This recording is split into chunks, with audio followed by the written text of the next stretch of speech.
Hello friends, यदि किसी patient को डायबिटीज़ है और उसे इंटरमिटेंट फास्टिंग या वज़न कम करने के लिए फास्टिंग करनी है, तो क्या वो कर सकता है? क्या उसे सीवियर हाइपोग्लाइसीमिया होने का रिस्क है या नहीं? और क्या होगा जब इस तरह का व्यक्ति अपनी दवाएँ लेगा? क्या उसे दवाइयों की टाइमिंग्स को चेंज करने की आवश्यकता है?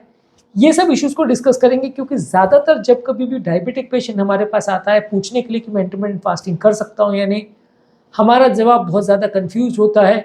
हम ज़्यादातर उसको मना कर देते हैं क्योंकि ऐसा लगता है कि सीरियस हाइपोग्लाइसीमिया हो जाएगा तो दिक्कत हो जाएगी। तो आज हम उस इश्यू को डिस्कस करेंगे, क्या डायबिटिक पेशेंट्स भी फास्टिंग कर सकते हैं? ऑब्वियसली वज़न तो डायबिटिक पेशेंट्स में कई लोगों में ज़्यादा होता है और वज़न कम करने की ज़रूरत भी उनको बाकी लोगों के कंपैरिज़न में ज़्यादा होती है। तो आज उस इश्यू को डिस्कस करेंगे।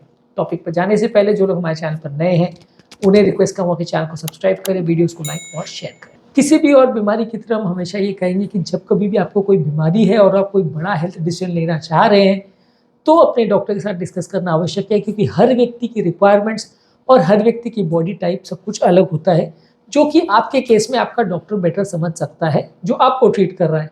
मैं एक जनरल स्टेटमेंट दे दूँ कि हर डायबिटिक में ये अलाउड है, तो ये गलत हो जाएगा क्योंकि किसी-किसी केस में चेंजेस आ सकते हैं, रिस्क भी हो सकता है। तो इसीलिए आपको कोशिश ये करनी है कि जो भी आपके डॉक्टर या हेल्थ केयर प्रोवाइडर है उससे प्रॉपर्ली डिस्कस करें, तो वो आपको बेटर गाइड कर पाएंगे कि वो चीज़ आपके लिए सूटेबल है या नहीं। सेकेंड चीज़ ये है कि आपको एक सूटेबल फास्टिंग टाइमिंग देखना पड़ेगा, एक सूटेबल फास्टिंग मेथड देखना पड़ेगा, क्योंकि हर जो स्टैंडर्ड रेजिमेंट जो बाकी लोग के लिए फॉलो होता है, जैसे कई लोग ऑल्टरनेट डे रेजिमेंट करते हैं, कई लोग हफ्ते में 2 दिन नहीं खाना है या कई लोग हफ्ते में 3 दिन नहीं खाना है, कि तो कोई लोग 16 घंटे 18 घंटे का फास्ट करते हैं। तो ये फास्टिंग रेजिमेंट आपके पेशेंट में सूट करेगा या नहीं करेगा, ये आपको प्रॉपर्ली देखना पड़ेगा। अगर मान लीजिए आप ऑल्टरनेट डे फास्टिंग कर रहे हैं, तो जो दिन आप खाना खाओगे उस दिन अगर आप ओवर ईट करते हो तो शुगर बढ़ जाएगा, और जो दिन आप फास्टिंग कर रहे हो उस दिन अगर आप टैबलेट्स खाओगे, और क्योंकि टैबलेट्स तो अपना डेली बेसिस पे असर करती है, जिस दिन आप फास्टिंग कर रहे हो उस दिन शुगर लेवल ज़्यादा डाउन हो सकता है। तो आपको आपके लिए सूटेबल एक रेजिमेंट तलाश करना पड़ेगा। ज़्यादातर आप सिंपल 12 घंटे वाला फास्टिंग ट्राई करके देख सकते हैं, और उस टाइम आप कोशिश करिए कि इस दौरान कोई शुगर वाली मेडिसिन ज़्यादा मत लीजिए, और खासकर शॉर्ट एक्टिंग मेडिसिन मत लीजिए। कुछ मेडिसिन ऐसी होती है जो पूरे 24 घंटे धीरे-धीरे करके असर करने वाली होती है और जो हाइपोग्लाइसीमिया नहीं करती है। जो स्ट्रॉन्ग हाइपोग्लाइसीमिया करने वाली मेडिसिन है, उनको आप उस टाइम अवॉइड करिए।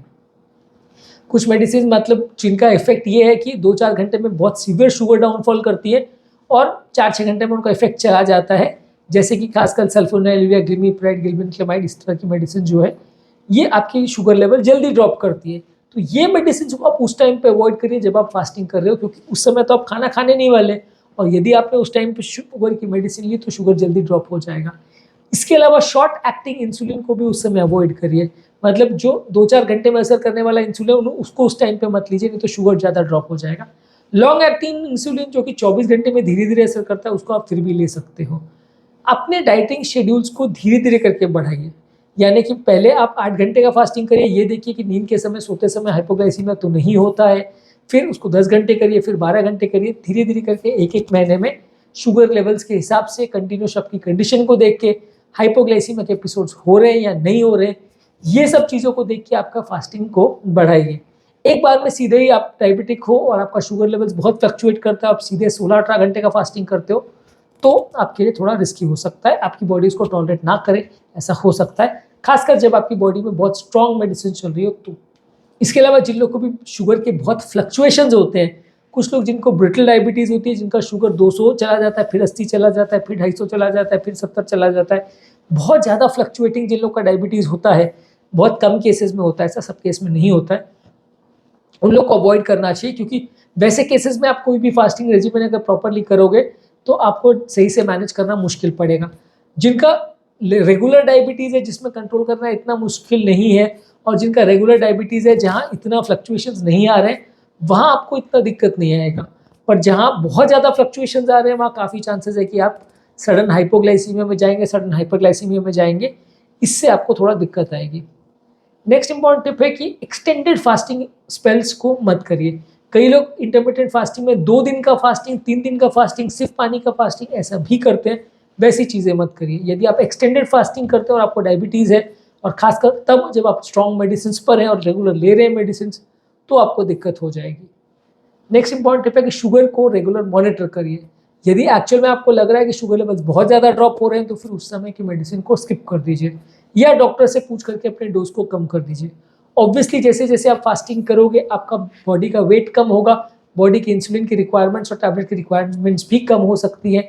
तो इस तरह के पेशेंट्स में आपको मेडिसिन वैसे भी कम करनी ही पड़ेगी। तो डॉक्टर के साथ एक बार डिस्कस कर लीजिए कि सर मैंने फास्टिंग करी, मेरा शुगर लेवल इतना आ रहा है, मिनिमम इतना जा रहा है, मैक्सिमम इतना जा रहा है, फास्टिंग के दौरान मिनिमम इतना जा रहा है, तो कौन सी दवाइयों को एडजस्ट किया जा सकता है, किसकी टाइम को आगे पीछे किया जा सकता है, किसके डोज को कम ज़्यादा किया जा सकता है, वो आप डॉक्टर के साथ एक बार प्रॉपर्ली डिस्कस कर लिए, उसको रिव्यू भी करिए। ऐसा नहीं कि आपने आज दिखा दिया और फिर 2 साल के बाद जब वजन पहले 100 किलो था फिर सीधा जब 50 पे आ गया तब पहुंचे डॉक्टर के पास, अब अभी तो 50 हो गया, अभी क्या करना है। तो वैसा मत करिए, आप एटलीस्ट हर 1-2 महीने में उसको बताते रहिए कि अभी इतना हुआ वजन, अभी ये हुआ, अभी ये प्रॉब्लम हुई, अभी शुगर कम हो रहा है, अभी ज़्यादा हो रहा है, अभी ये इश्यूज़ आ रहे हैं मेंटेन करने में। तो वो सारे इश्यूज़ को रेगुलर बेस डिस्कस करते रहेंगे तो प्रॉब्लम्स होने का चांस कम रहेगा। आप अगर रैंडमली 2 साल के बाद डॉक्टर के पास पहुँचोगे तो इस दौरान कई बार आपको सीवियर सडन हाइपोग्लाइकेमिया या हाइपरग्लाइसीमिया या इस तरह के साइड इफेक्ट्स हो सकते हैं। इसके अलावा आप पानी ज़्यादा मात्रा में पीना है। ज़्यादा मात्रा में पानी पीने से बॉडी में थोड़ा शुगर लेवल्स के फ्लक्चुएशन भी कम रहते हैं और मेडिसिन का या चीज़ों की टॉक्सिसिटी होने के चांस भी कम रहते हैं। नेक्स्ट इंपॉर्टेंट टिप है कि मेडिसिन की टाइमिंग के लिए थोड़ा कॉशियस रहिए। कौन से टाइमिंग पे आप मेडिसिन ले रहे हैं और वो कौन सी मेडिसिन है, वो कितने घंटे असर करती है, ये पहले से पूछ करके रखिए। जो शॉर्ट एक्टिंग और फास्ट एक्टिंग स्ट्रॉन्ग मेडिसिन है उनको फास्टिंग के टाइम अवॉइड करिए। जो लॉन्ग एक्टिंग मेडिसिन है उनको जो टाइम डॉक्टर ने लिखा है प्रॉपरली पहले तो डिस्कस करके एडजस्ट कर लीजिए। डॉक्टर को बताइए कि मैं फास्टिंग करने वाला हूँ, उसके बाद डॉक्टर आपको मेडिसिन एडजस्ट करके देंगे, उसके बाद आप उसको प्रॉपरली फॉलो करिए। उसमें रैंडम कुछ मत करिए कि सुबह की मेडिसिन रात को, रात की मेडिसिन सुबह को, ये सब मत करिए। जो मेडिसिन आपको डॉक्टर ने बोला है, जिस टाइम पे बोला है, बशर्ते डॉक्टर ने उसको प्रॉपरली प्लान किया हो। अब कई बार आप रैंडम किसी के पास भी चले जाते हो जिसको फास्टिंग का कॉन्सेप्ट ही नहीं पता है या जिसको फास्टिंग कैसे मैनेज करना है वो नहीं पता है, तो फिर गलतियाँ होंगी।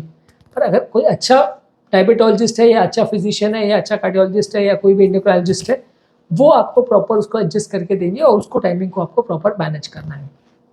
नेक्स्ट इंपॉर्टेंट चीज़ है कि बैलेंस्ड मील्स खाइए।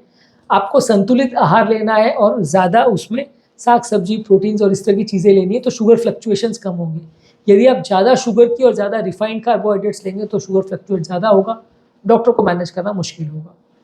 नेक्स्ट इंपॉर्टेंट टिप है कि सिम्टम्स जो भी आ रहे हैं उससे प्रॉपर सजग रहिए, अवेयर रहिए और जब कभी भी प्रॉब्लम आए तुरंत डॉक्टर को डिस्कस करिए कि ये प्रॉब्लम आ रही है। यदि आप सिम्टम्स को प्रॉपरली मॉनिटर और मेंटेन करेंगे तो प्रॉब्लम्स कम आएंगी। कुछ ध्यान नहीं रखेंगे तो सडन हाइपो होगा और फिर मैनेज करना मुश्किल होगा। नेक्स्ट इंपॉर्टेंट टिप है कि फास्टिंग के रेजिमेंट को और दवाइयों के डोजेस को, खाने के शेड्यूल्स को एडजस्ट करते रहिए। कई बार क्या होता है कि आप एक पर्टिकुलर तरह का खाना खाते हैं तो शुगर ज़्यादा कम हो जाता है, एक पर्टिकुलर खाना खाते हैं तो बहुत बढ़ जाता है। एडजस्ट करिए कि ये खाने से मेरा बढ़ रहा है, ये खाने से कम हो रहा है, मेरे को इस तरह का खाना खाना है, थोड़ा इसका मिक्सचर लेना है, थोड़ा उसका मिक्सचर लेना है, मेंटेन करना है, तो आपके प्रॉपर शुगर लेवल्स में उतना फ्लक्चुएशन नहीं होगा। जो आप सीख रहे हो अपने खुद के एक्सपीरियंसेस के, ये पर्टिकुलर चीज़ से मेरा शुगर में इतना वेरिएशन आता है, इससे नहीं आता, उन चीज़ों से खुद को सिखाइए और अपने बिहेवियर को और खाने पीने के पैटर्न्स को एडजस्ट करिए। नेक्स्ट इंपॉर्टेंट चीज़ है कि नॉन फास्टिंग पीरियड में ओवर ईटिंग मत करिए। ओवर ईटिंग आप करते हैं ये सोच के कि मेरा बाकी टाइम हाइपोग्लाइसीमिया ना हो जाए, तो उसके चक्कर में आपका फास्टिंग का पर्पस डिफीट हो जाता है और आपका वजन कम होने के बदले उल्टा बढ़ भी सकता है। तो ओवर ईटिंग मत करिए, अपना जितना प्लान्ड है उसी तरह से न्यूट्रिएंट डेंस फूड खाइए और ज़्यादा कैलोरी में ज़्यादा फाइबर देने वाली, ज़्यादा प्रोटीन्स, विटामिन और मिनरल्स देने वाली चीज़ों को ज़्यादा खाइए। कैलोरी वाली चीज़ें या हाई ग्लाइसेमिक इंडेक्स वाली फूड्स को कम रखिए। नेक्स्ट इंपॉर्टेंट टिप है कि मील्स को प्रॉपरली प्लान करिए। अगर आप रैंडमली जो मिल रहा है उस समय वो खा रहे हो, अपने हिसाब से मील्स को प्लान नहीं कर रहे हो, फास्टिंग को प्रॉपर प्लान नहीं कर रहे हो, तो गड़बड़ होने का चांस बहुत ज़्यादा है। अपने मेडिसिन को, अपने फास्टिंग रेजिमेंट को और अपने मील्स को प्रॉपरली पहले से प्लान करके रखिए। हफ्ते में मेरे को ये दिन में ये खाना है, वो चीज़ें पहले से घर पे मंगा के रखिए तो बेटर रहेगा। आप रैंडमली दुकान में चलेगा और जो मिला खा लिया, वैसा आप प्लान आउट करोगे तो गलतियां होने के चांस ज़्यादा रहेंगे। नेक्स्ट इंपॉर्टेंट टिप है कि फिजिकली एक्टिव रहिए, ओवर एक्सर्शन मत करिए। फिजिकल एक्टिव रहेंगे तो बॉडी का कैलोरी कंजम्पशन और मेटाबॉलिज्म स्टेबल रहेगा। आप एक बार में बहुत ज़्यादा एक्सर्शन कर लेंगे और बाकी टाइम कुछ नहीं करेंगे तो मेटाबॉलिज्म स्टेबल नहीं रहेगा, शुगर वैल्यूज ज़्यादा फ्लक्चुएट करेंगी। इसके अलावा आप अगर कोई स्पेशल सर्कमस्टांस में जाते हैं, जहाँ आप कोई शादी वगैरह में जा रहे हैं या कोई सोशल फंक्शन में जा रहे हैं, या कभी आप खाना नहीं खा पाए, या कभी आपको दिन के टाइम भूख नहीं लग पाई, या कई बार वॉमिटिंग हो रहा है, या गैस्ट्रोएंटेराइटिस हो गया, जो भी ऐसा कुछ हो रहा है, तो उस टाइम अपनी मेडिसिन को और अपने फास्टिंग शेड्यूल को मैनेज करिए। उस दिन फास्टिंग नहीं करेंगे तो चलेगा, उस दिन मेडिसिन नहीं लेंगे तो चलेगा।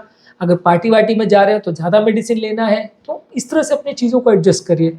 आपने उस दिन कितना खाना खाया या नहीं खाया, उस हिसाब से अपने शेड्यूल्स को भी एडजस्ट करिए और मेडिसिन को भी एडजस्ट करिए। रैंडमली एक डोज पे आप कंटिन्यू चलते रहोगे, इरिस्पेक्टिव कि आपने कितना खाया कितना नहीं, तो गड़बड़ होगी, फिर उसमें आपको मैनेज और मेंटेन करना मुश्किल पड़ेगा। इसके अलावा कुछ डाइटरी सप्लीमेंट्स वगैरह आप ले सकते हैं। डाइटरी सप्लीमेंट्स आपको प्रोटीन्स, विटामिन, मिनरल्स, ये सारी चीज़ें देते हैं, तो ये सारी चीज़ों का आप यूज़ कर सकते हैं। नेक्स्ट इंपॉर्टेंट टिप है कि जो भी सिम्टम्स आ रहे हैं उसको प्रॉपरली मॉनिटर करिए, और जो भी बॉडी के सॉफ्ट सिग्नल्स आ रहे हैं कि अब गड़बड़ हो रही है, चक्कर कमजोरी आ रहा है, बेहोशी हो रही है, धड़कन बढ़ रही है, तुरंत डॉक्टर को दिखाइए और जो भी आपको चेंजेस मेडिसिन में करवाना है वो करवाइए। लास्ट मोस्ट इंपॉर्टेंट टिप है कि आपकी हेल्थ केयर अपॉइंटमेंट्स और सारी चीज़ों को प्रॉपरली फॉलो करिए, रेगुलर डॉक्टर के टच में रहिए। डायबिटिक पेशेंट्स बहुत हाई रिस्क ग्रुप है इंटरमिटेंट फास्टिंग के लिए, वहाँ गलती होने का चांस काफ़ी ज़्यादा है और गलतियों में प्रॉब्लम्स होने का चांस भी काफ़ी ज़्यादा है। तो रेगुलर अपने डॉक्टर के साथ टच में रहेंगे तो आप फास्टिंग कर पाएंगे, अच्छे रिजल्ट्स भी ले पाएंगे। पर अगर आप रैंडमली कुछ भी करेंगे, एराटिक बिहेवियर करेंगे, ना डॉक्टर के साथ डिस्कस करेंगे, ना डाइटिशियन से डिस्कस करेंगे, तो गलतियां होने का चांस ज़्यादा होगा और आपको प्रॉब्लम्स होने का चांस भी ज़्यादा होगा। उम्मीद करूँगा कि आज के टॉपिक में कुछ नई बातें जानने को मिली होगी। जो लोग हमारे चैनल पर नए हैं उन्हें रिक्वेस्ट करूँगा कि चैनल को सब्सक्राइब करें, वीडियोज़ को लाइक और शेयर।